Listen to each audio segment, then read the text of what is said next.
All right, today we are diving deep into the story of the global economy. It's this incredible, kind of complicated story about a system that has created just an unbelievable amount of wealth, but now, well, now it's in some serious trouble. And to really get how we got here, we need to rewind the clock just a little bit. If you think back to just over 20 years ago, things felt pretty settled. The Soviet Union had collapsed, and it really seemed like global capitalism and liberal democracy were the only game in town. They're the undisputed champions, spreading everywhere and pulling pretty much every country into their orbit. And this quote right here, it just perfectly captures the feeling of that time. When Francis Fukuyama wrote this, it wasn't just some academic idea. It felt like a plain statement of fact. The big ideological fights of the 20th century, they seemed to be over, and there was a clear winner. Yeah, well, of course, history is never quite that simple, is it? The story of globalization got way more complex, with some huge challenges coming from both inside the system and from the outside. That whole triumphant story, it was about to get a major reality check. But look, before we get to all the trouble, it is absolutely crucial to understand the sheer scale of the triumph. Seriously, because what this system accomplished wasn't just a minor thing. We're talking about staggering, world-changing achievements that literally reshaped life for billions of people. So let's start with this number you see, $6,539. That was the average income per person on the entire planet in the year 2000. That's a tenfold increase from 1900. I mean, think about that. It was a leap in prosperity unlike anything humanity had ever seen before, and it was just setting the stage for what came next. And if you thought that tenfold increase was something, check this out. In just the first 17 years of this century, that average income shot up another 86%. This wasn't just growth. This was an absolute economic golden age, a rocket ship. So the big question is, what did all that money actually do? Well, this is the most incredible part. All that new wealth fueled the single greatest escape from poverty in human history. I mean, back in 1950, 3 out of every 4 people on Earth lived in extreme poverty. By 2019, that number had plummeted to less than 1 in 10. Just amazing. And if you want to see what this looks like in the real world, you just have to look at the Korean Peninsula. It's like a perfect natural experiment. They both started from the same place after the war. South Korea plugged itself into the global economy, and today, its people live on average 13 years longer than people in isolated North Korea. So this isn't just about money. We're talking about longer, healthier lives. But under that glittering surface of success, deep cracks were starting to form. Turns out, the incredible benefits of this golden age were not being shared equally, and that created a huge challenge, coming from inside the system itself. This chart, wow, it really just lays the problem bare, doesn't it? The winnings from globalization have been profoundly unequal.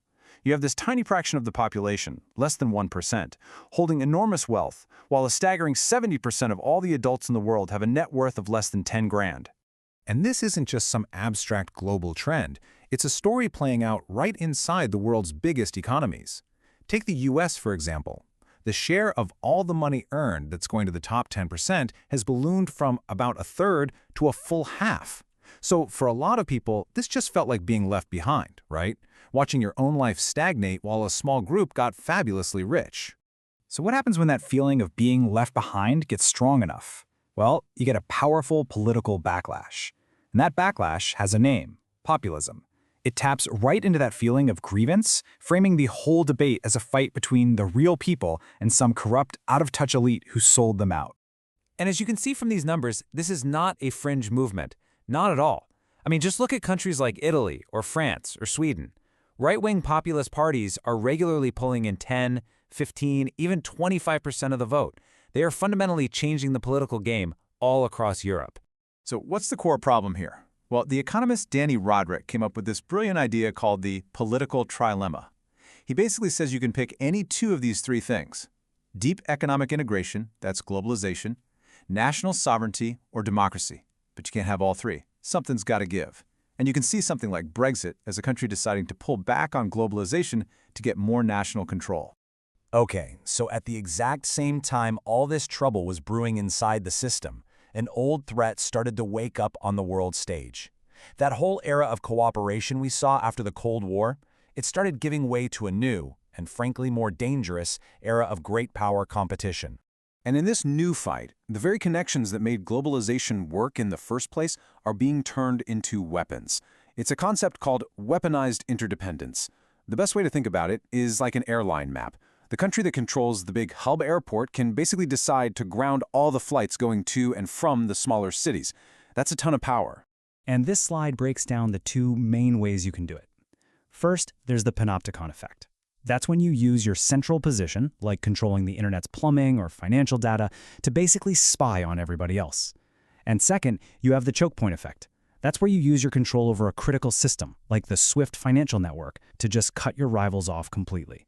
And look, this is not just some theory in a textbook. We all just watched this happen in real time. The massive sanctions that hit Russia after the invasion of Ukraine, cutting it off from financial systems, freezing its assets, that was the choke point effect being used on a scale we've never seen before. It was a message. Access to the global economy is not a right, it's a privilege. But here's the thing.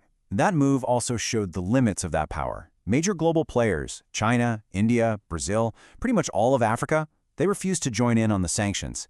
And this has just accelerated a huge geopolitical shift, creating this deep divide between the West and a huge group of nations who are now going their own way. The old post-Cold War consensus? Officially dead.